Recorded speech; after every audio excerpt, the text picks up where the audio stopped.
สิไปใส่ไปเลี้ยงกล้วยไปเลี้ยงกล้วยไปเลี้ยงกล้วยหน่อยไปพุ่นกล้วยหน่อยกินหญ้าไปไอ้ดิน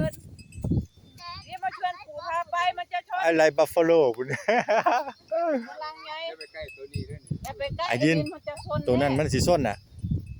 ปู่พาไปมันจะควิดนั่นแล้วมันจะควิดนั่นแล้วพาไปเลี้ยงควายเร็วไปอะไรบัฟฟาโลไป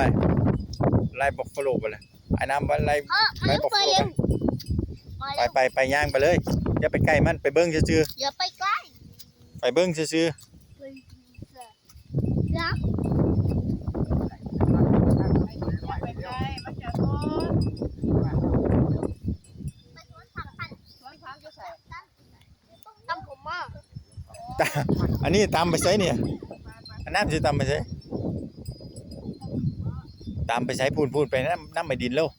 อย่าไปผู้เดียวเด้มันสิแตนตอดเด้มันจะมีพึ่งต่อยเด้แตนตอดเด้มาให้ปู่กินดิ เอาไอ้ดินมากินน้ำดินี่ ให้ละกะลีปั๊บที่ใส่ละบัง อยากกินข้าวอยู่ ใช่ละเอาอยู่ใส่ละกะลีปั๊บ